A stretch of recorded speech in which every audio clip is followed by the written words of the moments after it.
What up guys, it's Cheap Pie, back with another video.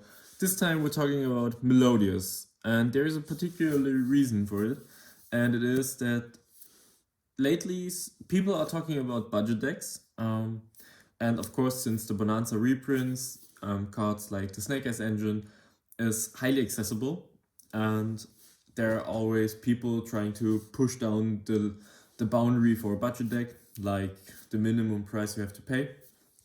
And I want to bring in another contender which I feel like isn't being talked about enough, and it is Melodious.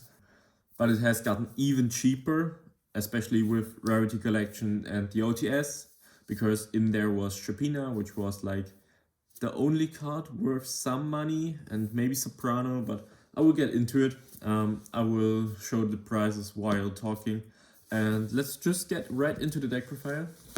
And to be fair, Melodious isn't really that spicy of a deck, but we have the new support cards, which is our two pendulum scales. Both are worth exactly nothing. I'm pretty sure if you're at the locals, you will ask some people, they will throw them at you because they're just plenty in bulk.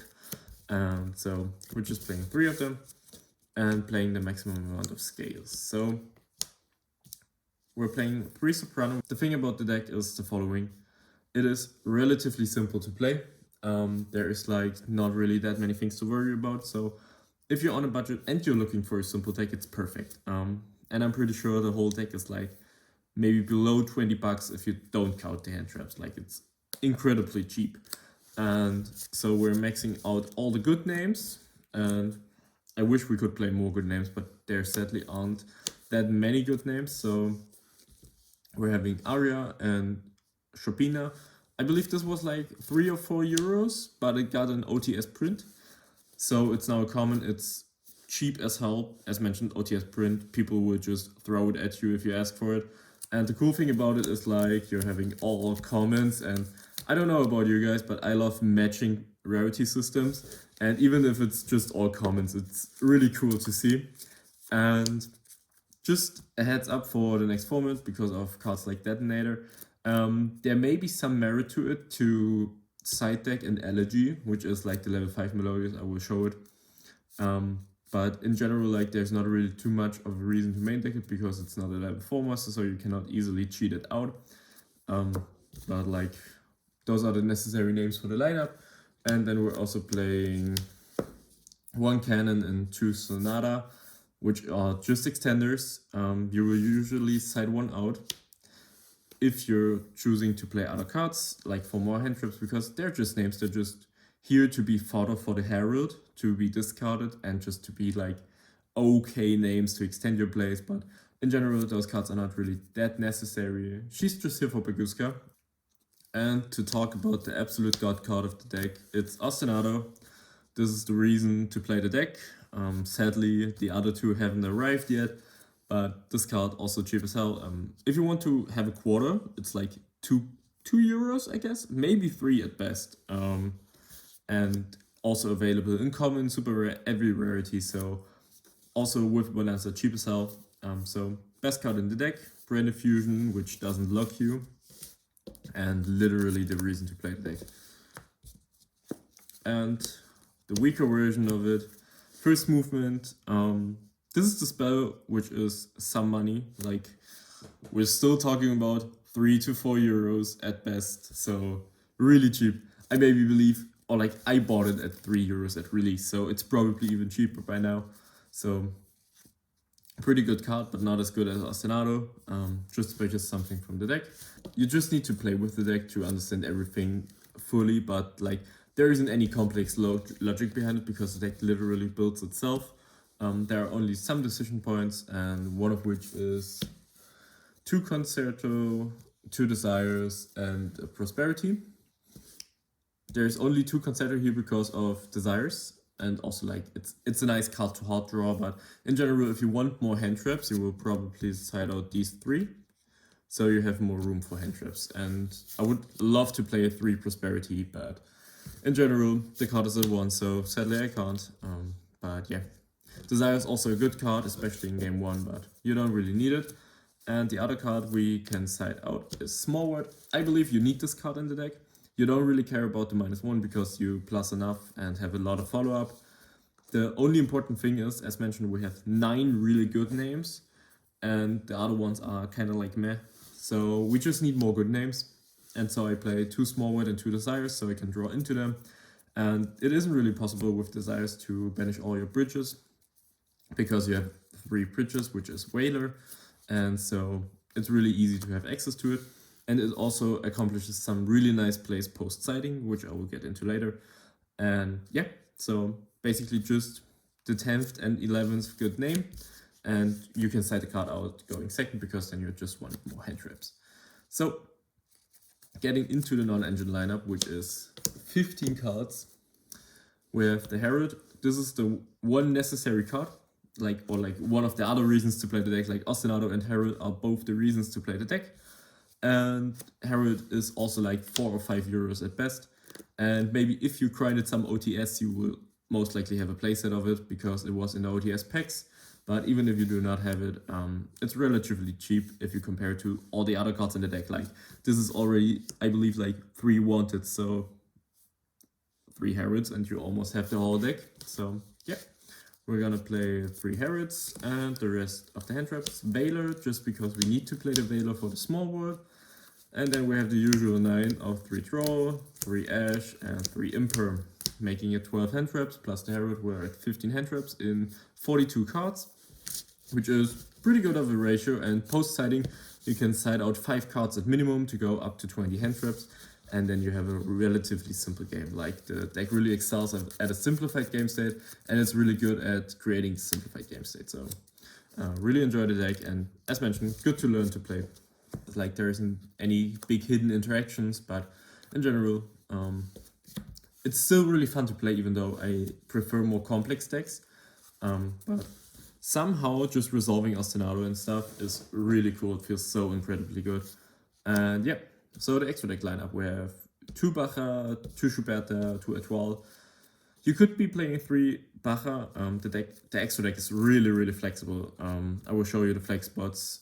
But I feel like 2 Baja is more than enough. You're able to recycle it.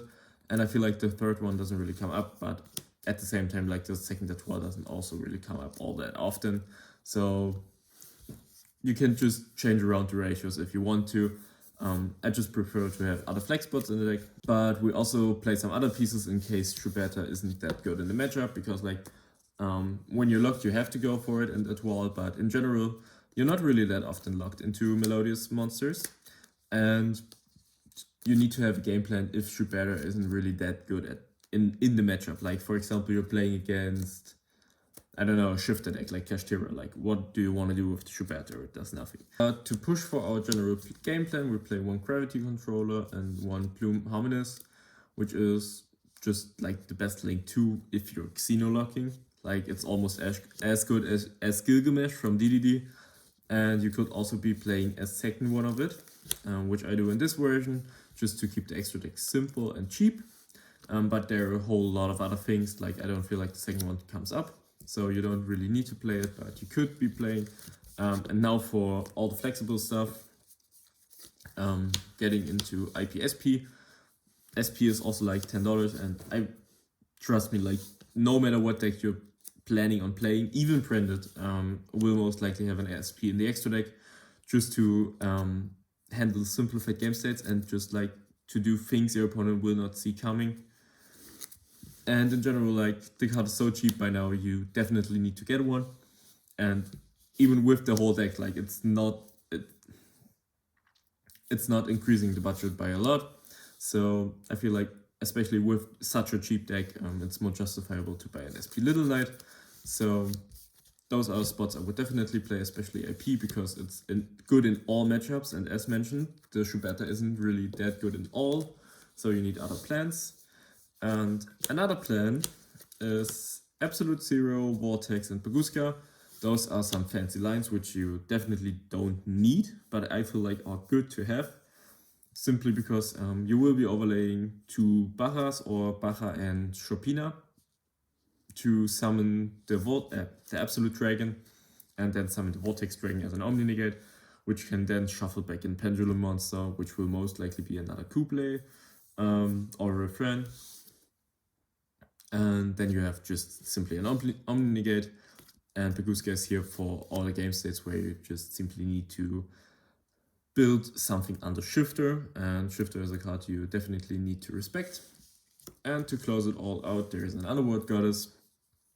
And getting into other options is like you can cut the Underworld Goddess, you can maybe cut those two, or you can cut the Bloom Harmonist, one of them. And you can play an Ultimate Slayer package, which will be interesting in the new format of Raziel and Malice, because simply put, Slayer is a good card against it. It's not like an instant win, but it's a good card. And it also handles some certain matchups like Centurion. It's always good against Yubel because you can always out-defend them. And so Slayer is just a good card. But if you don't want to play the Slayer, you don't have to. And so like these are flexible spots which you don't really need. But I definitely prefer those three, and you can talk about these two. This could also be a Typhon, but I didn't want to include the Typhon because of the budget. And I just want to show you that there's a simple, efficient way to build the deck, which costs like almost no money, especially if you have like the hand traps, which should be standard for Yu-Gi-Oh! Because like hand traps are just a barrier to entry. You definitely need to own those. And I want to show you some potential side cards, which is the Slayer we already talked about, the Dominus Purge, which you don't really need if you play the Drone Lockbird because they don't really go well together. But in general, you could be playing this card, but it's just too expensive, and like not really too expensive, but if you want to keep it a budget deck, it's expensive and you don't really miss out on anything if you don't play it. It's just nice to have. And the one thing I would consider siding, most definitely, is this package of, you will play more Ogres, but I just put one here to showcase it. But you need one Ava and one Green Light. I feel like it's a highly underrated combo. And the only problem is like you cannot search the Ava with the Veiler. You need the Ogre for it because of the levels. But the game plan is you can small word into the Ava, then you can discard it with the Bloom Harmonist to search yourself an Orange Light and summon out a Chopina with the Bloom Harmonist. And Chopina can add back the Ava. So on the opponent's turn, in your hand will be an Orange Light and an Ava. And what you can do is you will discard something with the Orange Light, and then you can trigger the Ava again to banish the Orange Light and another fairy, and grab back a Green Light and an Orange Light. So you either have two Monster Negates and Destroys, or Monster Negate and Destroy and then Spell Trap Negate and Destroy. Or if you have even more fairies because you're really good at cycling and you open all Engine and Small World, then you can even use both. And its interaction your opponent cannot really dodge because they coming from the hand, they do not target, they're just negating and destroying. So I feel like this package is really good. And I would even consider playing 3 Small World just for this package post-siding. Because the general thing is like, I don't believe you need cards for going first if your deck is unfair going first. Like, I don't need to make my deck even better going first, and I rather have all the 15 side deck slots going second. But for this deck, it's rather fair. It's okay at going second, it's okay at going first, like it's evenly matched. And with that deck, you're able to just side some going first attacks, especially if it's just 2 cards and a hand trap. And just by having the Ava and 2 or 3 Small World, you're already having 3 to 4 copies, so you're really likely to see it, especially with Desires, for example. So you can just really easily see those cards and just make your plays better. And even if you don't see those cards, you're probably seeing an Ostinato or something. So I just really like this package and I wanted to show it to you. And then 2 other cards which are interesting for the deck is DD Crow. DD Crow is just really good against Fire King and such, like already a good card in format. You could also main deck it. And just a heads up for the next format, this deck could be playing Salespan to play against Raziel better, because Detonator is a real card. And to beat the Detonator, you could just call him with Salespan and then just focus on building your Troll, because like a Troll is really good against the deck, and if you're able to stick it on the field, then you're already in a winning position. So this concludes the Melodious Deck Profile, and I would really love to hear what you think about the deck. Maybe if you have another budget deck in which you believe in, and I believe in Melodious, so I wanted to show it to you all, and the deck is really cheap. So hope you had fun with it. Please give me any feedback for it if you feel like there could be something different, and yeah, gonna see you